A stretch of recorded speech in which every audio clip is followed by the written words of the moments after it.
네, 추석 연휴 첫날을 제외하고 신규 확진자 수가 두 자릿수를 유지했지만 방역 당국은 거리두기 단계 조정을 이번 주 중반까지 지켜본다는 입장입니다. 한편 다음 달 13일부터는 대중교통과 의료기관에서의 마스크 착용이 의무화되는데요. 이를 위반할 경우에 10만 원 이하의 과태료가 부과됩니다. 관련 내용들 김윤 서울대 의료관리학교실 교수와 함께 알아보겠습니다. 어서 오세요. 안녕하십니까. 네, 코로나19 신규 확진자 오늘 9시 반 발표 수치에 따르면 73명 신규 발생했습니다. 지역 감염 사례가 64명이고 해외 유입 사례가 9명입니다. 추석 연휴 첫날을 제외하면 계속해서 두 자릿수를 나타내고는 있습니다만 네. 아직 감소세다, 안정세에 접어들었다 이렇게 판단하긴 이른 거죠? 네. 그러니까 평소보다 연휴라서 검사 건수가 한 절반 정도 줄어든 상황이고 예. 또 추석 연휴에 이제 그 가족들 간의 접촉이 많아지면서 생길 수 있는 산발적인 집단 감염의 결과는 이제 내일 월요일 날 검사 결과가 종합되는 내일부터 알 수 있어서 잠복기를 고려하면 이번 주 중반 또는 후반까지 가봐야 우리가 추석에 방역을 얼마나 잘했는지에 관한 결과를 알 수 있을 것 같습니다. 이번 주 중반과 후반까지만 보면 추석의 여파는 거의 다 볼 수 있다라고 네. 말씀하시는 건가요? 왜냐하면 네. 잠복기가 최장 14일까지가 되기 때문에 물론입니다. 그러니까 다음 주까지 볼 필요는 없는 건가요? 네, 그러니까 잠복기는 최대 14일이긴 한데 대부분의 증상 발생이나 환자 발생이 일주일 이내에 이루어지기 때문에 이제 꼬리가 길긴 하지만 대다수의 감염은 이번 주 내에 확인할 수 있을 것 같습니다. 그럼 예. 이번 주 내에 확진자가 급격하게 증가할 개연성은 판단하기 어렵겠습니다만 네, 어느 정도 가능성 보시는 겁니까? 아마 그 산발적인 감염의 건수 자체는 좀 늘어나리라고 봅니다. 왜냐하면 이동과 접촉이 많았기 때문에. 그렇지만 그 산발적인 감염이 대규모 감염으로만 발생하지 않는다면 우리가 크게 걱정할 수준으로 확진자 숫자가 늘지는 않을 거라고 생각하는데요. 이제 그렇게 하기 위해서는 지금부터라도 혹시나 증상이 있으시면 즉각적으로 검사를 받으시고 또는 집에 머무르시면서 하루 이틀 경과를 관찰하다가 계속 열이 떨어지지 않거나 코로나 의심 증상이 계속되면 보건소에 안내를 받아서 검사를 받으시는 등의 조치가 좀 필요할 것 같습니다. 특히 이제 예. 병원이나 학교 이런 곳처럼 그 많은 사람과 접촉할 개연성이 높은 곳에서 일하시는 분들은 특히나 좀 주의를 해주셔야 될 것 같습니다. 예. 추석 연휴 기간 동안 지역적으로 그 확진자, 그러니까 이동을 한 곳에서 확진을 받은 사례들이 몇 군데 있었습니다. 네, 특히 그렇습니다. 첫날 부산에서 서울에 거주한 분이 부산에 부모님 댁에 방문했다가 확진받는 사례들이 있었고 그 후에도 부산에서 확진자가 연휴 내내 42명이나 발생했습니다. 네, 예. 부산 상황 좀 어떻게 보십니까? 예, 부산에서 연휴 기간에 굉장히 확진자가 많이 생겼는데요. 물론 이제 귀성객에서 확진자가 발생하긴 했지만 대다수의 확진자는 사실 그 의원과 병원에서의 집단 감염으로 인한 환자가 예. 대부분이어서 이게 그 추석 연휴와 직접적으로 관계되는 환자의 증가는 아니었던 것 같습니다. 그런데 이제 우리가 독감 시즌이 다가오는 상황에서 이 코로나19 증상을 가지고 있는 사람들이 확진을 받기 위해서 또는 잘 모르고 그냥 감기라고 생각하고 병원에 갔다가 이렇게 병원에서 집단 감염이 발생되는 상황이 앞으로도 많이 생길 가능성이 높기 때문에 이 부분에 대한 국민들의 좀 주의 그리고 방역 당국에서도 대책 마련 좀 필요할 것 같습니다.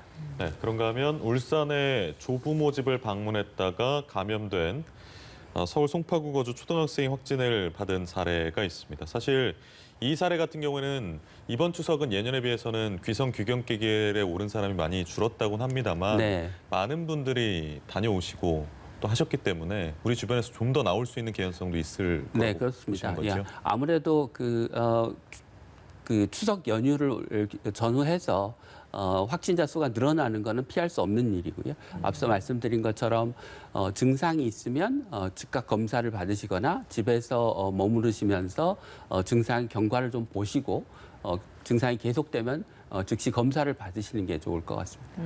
알겠습니다. 추석 연휴 마지막 날이었던 어제 학교, 요양시설, 이런 의료기관 등을 중심으로 확진자가 계속 나왔습니다. 고령층이 많이 있는 요양시설 같은 경우에는 꾸준히 초반부터 계속 확진자가 나오고 있거든요. 그러니까 방역 당국 입장에서도 계속 관리를 하고 있음에도 불구하고 시설 종사자들로 인한 전파들이 좀 계속되고 있어서요. 네. 그러니까 이런 부분들은 좀 어떻게 좀 미리 예방을 좀 할 수 있겠습니까? 그러니까 외부에서 생활하시는 이제 요양기관 종사자들, 예. 뭐 그 도우미들, 또 요양보호사들 이런 분들이 에서 이제 감염이 발생하는 거는 일정 부분은 어쩔 수 없는 일입니다. 근데 하지만 하여튼 최대한 증상이 있으면 출근하지 않도록 하고 빨리 검사를 받으시도록 해서 요양병원이나 요양원에 와서 이 코로나19를 전파시키는 거는 최대한 막도록 해야 되고요. 근데 그보다 더 중요한 것은 우리가 막을 수 있는 부분은 그런 종사자들로 인해서 요양병원이나 요양원에 계시는 분들이 감염되는 경우에 즉시 증상을 모니터링해서 더 이상 내부에서 감염이 확산되지 않도록 하는 게 중요한데 예. 이 부분에 대한 지금 그 대책 또는 관리 시스템이 요양원이나 요양병원에서 아직 좀 여전히 부족한 측면이 많은 것 같습니다. 그래서 한참 지나서 감염이 병원이나 요양원 내에서 한참 퍼진 다음에 발견이 되거나 확진이 되는 사례들이 여전히 발생하고 있어서 그 부분은 좀 개선의 여지가 있어 보입니다. 그러니까 빠른 판단, 그러니까 빠른 확인이 필요하다는 말씀이신 그렇죠. 거죠. 그러니까 예. 그렇게 하려면 뭐 신속 진단 키트나 이런 것들이 뭐 일선 요양 시설이나 이런 데 뭐 보급이 돼야 된다거나 뭐 이런 예, 것들이 그것도 있겠습니까? 도움이 될 것 같습니다. 근데 그보다 더 기본적인 것은 환자들의 증상을 주기적으로 모니터링하고 이게 코로나19 의심 증상인지 여부를 판단해서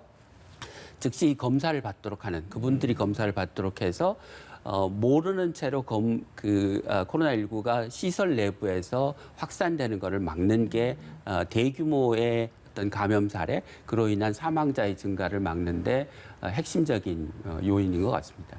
네. 그런가 하면 위중하거나 중증의 증상을 보이는 환자 수가 107명, 오늘 발표된 수치에 따르면 107명, 100명대 초반이기 때문에 조금씩 떨어지고는 있습니다. 대다수는 60대 이상 고령자인데 20대하고 30대도 한 명씩 있다고 하더라고요. 이게 네. 정은경 청장이 언급한 뭐 젊은 층의 합병증과도 관련이 있는 겁니까, 교수님? 어떻습니까? 그러니까 젊은 층들이 상대적으로 코로나19에 걸리더라도 치명률이 낮고 합병증 발생률이 낮긴 하지만 여전히 소수에서는 사망자가 발생하고 합병증이 발생하고 있습니다. 그러니까 전세적인 통계를 보면 45세 이하의 장년층의 사망자 수가 전체 사망자의 5%를 차지하고 있어서 아주 없는 것은 아니거든요. 그리고 젊은 층에서 소위 이제 그 과잉 면역 반응, 소위 사이토카인 네. 스톰이라고 하는 그런 면역 반응이 일어나는 경우가 더 흔해서 일단 중증으로 접어들면 오히려 노인보다 더 심각한 결과를 초래할 수도 있습니다.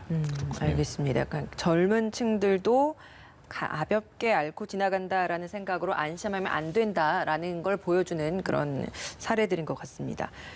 해외 유입 확진자를 보면 오늘 9명 나왔습니다. 꾸준히 계속 나오고 있는데 지난 3일에 발표된 해외 유입 사례는 23명까지 증가한 네. 상황이었거든요. 그러니까 전 세계적으로 재확산세가 조금 더 이어지고 있는 이 상황이다 보니까 앞으로도 해외 유입 사례가 좀 더 늘어날 가능성도 있을 거라고 보시는지요? 해외 유입은 앞으로 올 겨울까지 계속해서 더 늘어날 수밖에 없을 것 같습니다. 그러니까 지금 독감 시즌이 다가오면서 바이러스는 활성도가 더 높아지고 사람들은 면역력이 더 떨어지고 해외에서 환자들이 더 많이 생기면 당연히 그에 비례해서 국내로 들어오는 확진자의 숫자는 늘어나게 될 거고요. 만약에 우리가 봄에 경험했던 것처럼 굉장히 그 외국에서의 확산세가 증가하게 되면 그곳에 사시는 우리 교민들이 불안감 때문에 한국으로 다시 돌아올 개연성도 더 높다고 생각합니다. 알겠습니다. 도널드 트럼프 대통령의 확진 소식을 이야기 안 할 수가 없지 않습니까? 네. 지금 얘기 들어보니까 이러면 내일 정도에 이제 퇴원할 수도 있다라는 게 주치 의견인데 네. 이게 산소호흡기를 달았었잖아요. 네. 산소호흡기를 단다는 얘기는 중증으로 발전했었다는 얘기인데 네. 이렇게 금방 또 상태가 호전된다는 건 어떻게 이해될까요? 지금 그 트럼프 대통령의 그 병세와 관련해서는 서로 엇갈린 정보들이 나오고 있는데요. 그러니까 뭐 산소 포화도가 떨어지고 호흡 곤란이 있었고 지금 일반적으로 중증 환자에서 쓰는 약물들이 처방되고 있고 예. 이런 걸 보면 이 경증이라고 생각할 수 없는 상황인데 또 다른 한편에서는 뭐 지금 좋아졌고 혹시 월요일에는 퇴원할 수도 있다 이런 그 엇갈린 그 정보들이 나오고 있어서 어느 쪽을 믿어야 될지 이제 혼란스럽긴 한데 지금 트럼프 대통령이 처한 정치적인 상황을 보면 이걸 그 트럼프 대통령이 경증이라고 하는 것을 보여줘야 대통령 선거에 유리하기 때문에 상대적으로 상황을 좀 가볍게 보이게 하려는 의료진들의 노력이 있는 게 아닌가 싶습니다. 그래서 오히려 지금은 트럼프 대통령의 상황이 경증은 아니다. 상당히 심각한 상황일 수도 있다. 그리고 일반적인 코로나19 환자의 경과를 살펴보면 적어도 한 4, 5일, 일주일 정도는 경과를 지켜봐야 최종적인 그 회복 여부를 판단할 수 있겠다라고 하는 게 객관적인 판단일 것 같습니다. 그러니까 오늘 주치의가 새롭게 발표한 내용에 따르면 산소 공급을 받는 그 시술에 대해서 명확하게 입장을 밝히지 않았다가 받았던 건 사실이다라고 네. 또 시인을 하는 발표를 하기도 했었는데 그러면 그 교수님께서 보시기에는 일반적으로는 이렇게 산소 공급 치료를 받은 후에 거의 뭐 하루 만에 이렇게 급 호전되는 사례는 드물다라는 말씀을 하시는 거죠? 그런 사례가 있을 수는 있지만, 예, 드물기도 하고요. 그리고 코로나19의 그 일반적인 경과, 그러니까 노인층이고 기저질환이 있는 경우에는 대개 4일, 5일 이런 정도, 일주일 정도는 경과를 봐야 최종적으로 이게 회복이 될 건지 또 낙화될 건지를 판단할 수 있다는 것입니다. 예. 주치의가 발표한 내용을 보면 지금 트럼프 대통령에게 투약하고 있는 약이 렘데시비르, 그러니까 말씀해 주셨던 네. 중증 환자들에게 집중적으로 투약한다는 그 약과 임상 시험을 하고 있는 항체 치료제도 함께 투약을 하고 있더라고요. 네. 이런 약들을 한꺼번에 같이 복합적으로 사용을 해도 괜찮은 겁니까? 각각의 약들이 효과가 다르기 때문에, 그러니까 작용이 다르기 때문에 사실 뭐 상호작용만 없다면 같이 투여해도 별 문제가 없다고 보입니다. 예, 그럼 지금 투약하고 있는 약들은 뭐 어떤 효과가 각각 있는 겁니까? 항체 치료제는 이제 몸에 항체를 넣어줘서 그 항체가 바이러스와 싸워서 바이러스의 활성을 줄이는 효과가 있는 것이고요. 예. 렘데시비르는 바이러스가 몸 안에서 증식하는 것을 억제하는 증식 억제의 항바이러스 제제입니다. 예. 그리고 이제 함께 투여한다고 하는 스테로이드 제제는 이제 몸의 염증 반응을 줄여주고 지나친 면역 반응으로 인해서 이게 상태가 악화되는 장기가 파괴되는 것을 막아주는 그런 효과가 있습니다. 알겠습니다. 트럼프 대통령의 상태는 이어지는 뭐 외신의 보도를 좀 참고를 해야 될 것 같고요. 일단 국내 사례로 좀 다시 돌아오겠습니다. 포천의 군부대를 가장 먼저 좀 봐야 되는데 장병이 확진된 숫자가 30명을 넘었습니다. 병사가 33명이고 간부가 3명.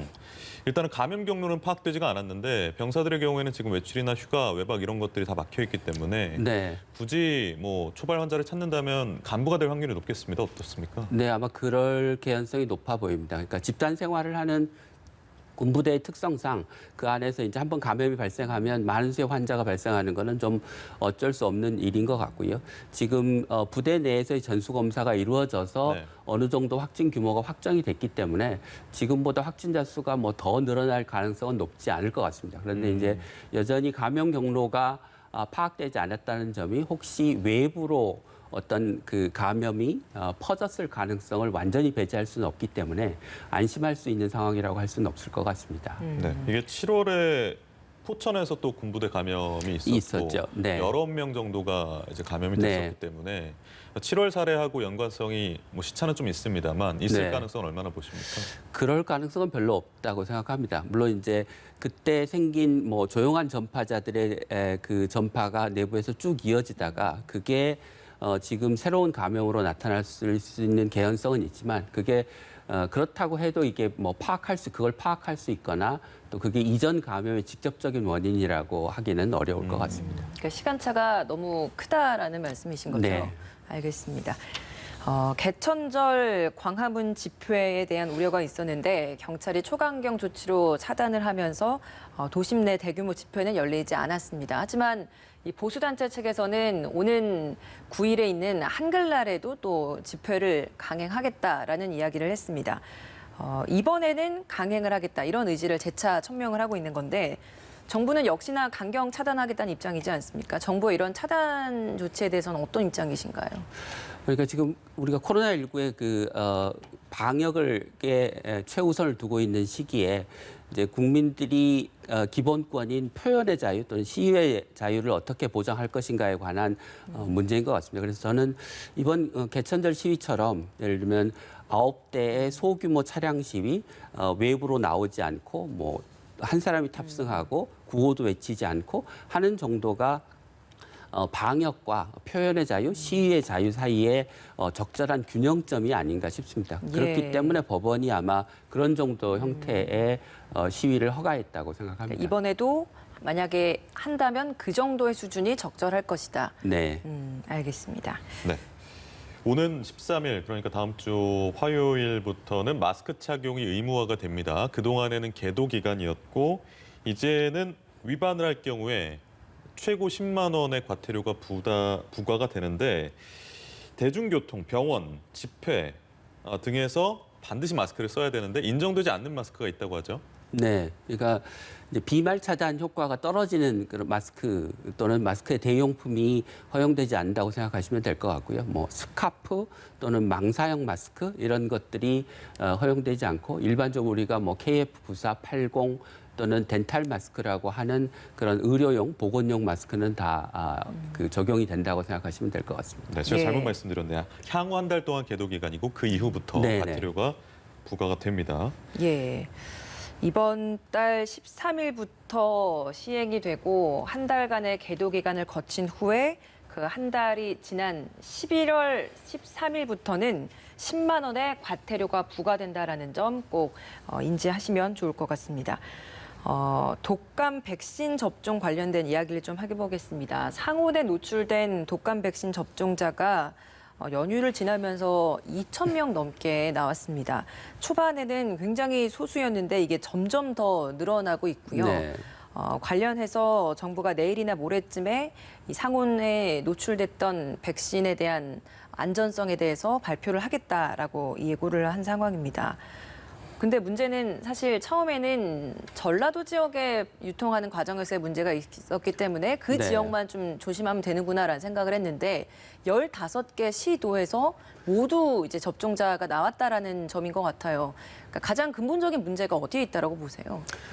전반적으로 그 예방 접종의 관리 체계가 대단히 허술하지 않았나 싶습니다. 그러니까 그 상당수의 예방 접종을 받으신 분들이 실제로 국가 예방 접종이 시행되기 전날 접종을 받았고, 그다음에 이제 질병관리청이 의료기관에 접종을 하지 말아라라고 통보를 한 이후에도 계속적으로 접종이 소수이긴 하지만 이루어져서 이게 의료기관들의 그 예방 접종을 하는 백신들이 국가가 하는 무료 접종과 유료 접종이 뒤섞이는 상황, 그다음에 질병관리청이 접종 중단을 하라고 하는 그 메시지가 정확하게 전달되지 않는 상황 등이 이제 문제인 것 같습니다. 이런 점들을 고려해서 향후에 이제 우리가 그 코로나19 백신의 접종도 이루어져야 되는 점을 고려하면 전반적인 접종 관리 체계를 좀 꼼꼼하게 다시 점검하고 개선할 필요가 있다고 생각합니다.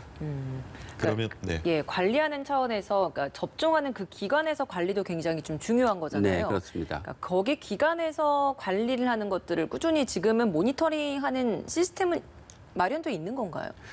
지금 이제 무료 예방 접종 같은 경우는 접종을 하면 질병관리청이 운영하는 그 웹사이트에 예방 접종과 관련된 정보들을 입력하도록 되어 있습니다. 그런데 이제 유료 접종 같은 경우는 그 꼼꼼하게 대부분의 그런 그 접종 건수에 대한 정보들이 등록되지 않고 있는 것 같고, 그다음에 앞서 말씀드린 것처럼 무료 접종과 유료 접종하는 백신들을 잘 나눠서 관리하거나 하는 그런 체계가 지금 잘 마련돼 있는 것 같지 않습니다. 그러면 그 질병관리청에 입력한다라는 건 자발적으로 의료기관 자체적으로 입력을 하는 것이지 직접 가서 뭐 확인을 한다거나 관리가 잘 되어 있는지를 점검하는 시스템은 아직 잘 조성이 되어 있지 않은 건가요? 그에 관련된 직접 이제 현장을 방문해서 의료기관을 관리하는 책임은 현재 지자체에 있고 그러니 이제 보건소의 담당인데 질병관리청이 하는 일과 지금 지방자치단체 보건소가 하는 업무가 유기적으로 지금 잘 연계되고 있지 않은 것도 또 문제인 것 같습니다. 네. 식약처에서 지금 정밀 검사를 하고 있지 않습니까? 네. 그 결과가 곧 나올 걸로 보이는데 언제쯤 예상하십니까? 아마 내일이나 모레쯤 나올 것 같습니다. 원래 이제 최초의 문제가 생겼을 때 식약처가 한 2주 정도 후에 결과를 발표하고 했다고 했으니까. 그래서 이제 이 백신이 여전히 그 효과가 있는 백신인지 또는 맞았을 때 부작용이 발생할 가능성이 어느 정도인지에 따라서 백신을 폐기하거나 아니면 이 백신을 그대로 접종에 사용할 수 있는지에 대한 판단이 가능할 것 같습니다. 그러니까 문제가 없다고 식약처에서 발표를 하면 다시 재접종을 그 백신을 네, 그 백신을 가지고 이제 예. 접종을 할 수 있는 거죠. 근데 만약에 그 상온에서 오랫동안 노출됐고 그 결과 우리가 면역력을 확보하기 위한 죽은 바이러스의 단백질이 변성이 돼서 백신의 효과가 떨어진다고 하면 이미 접종을 하신 분들은 재접종을 하게 되고 그걸 가지고 접종을 하기로 돼 있던 분들에 대한 예방 접종은 새로운 백신으로 하게 될 것 같습니다. 지금 국민적인 관심사가 높은 사안이고 식약처에서 문제가 없다고 발표를 한다고 해도 네. 약간 불안감을 가지고 계신 분들이 있으실 것 같거든요. 이건 네. 어떻게 좀 보십니까?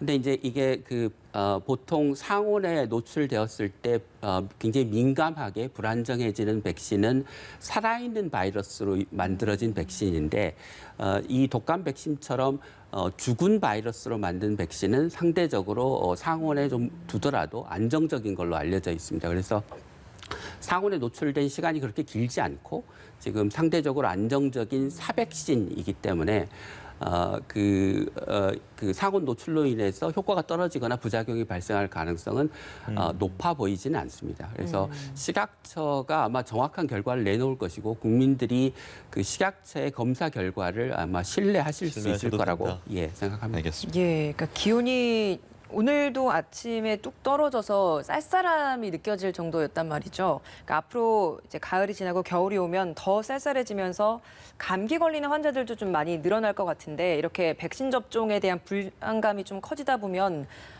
이 트윈데믹을 우려를 해서 독감 백신을 더 열심히 맞으려고 했던 분들이 안 맞는 게 낫지 않을까라는 또 생각도 할 수 있을 것 같아서요. 만약에 독감 백신을 좀 불안해서 맞지 않겠다라고 한다면 자체적인 좀 방역 관리만 좀 한다면 또 상관이 없는 부분인지요. 이건 어떻습니까? 아무래도 독감 백신을 맞으시는 게 독감에 걸릴 가능성을 이제 크게 줄여줄 수 있으니까요. 그러니까 효과가 있을 때는 독감 백신을 맞으면 독감에 안 걸릴 확률이 뭐 50%가량 높아지는 것이기 때문에 그 방역 당국을 신뢰하시고 백신을 접종하시는 게 저는 합리적인 선택일 것 같습니다. 알겠습니다.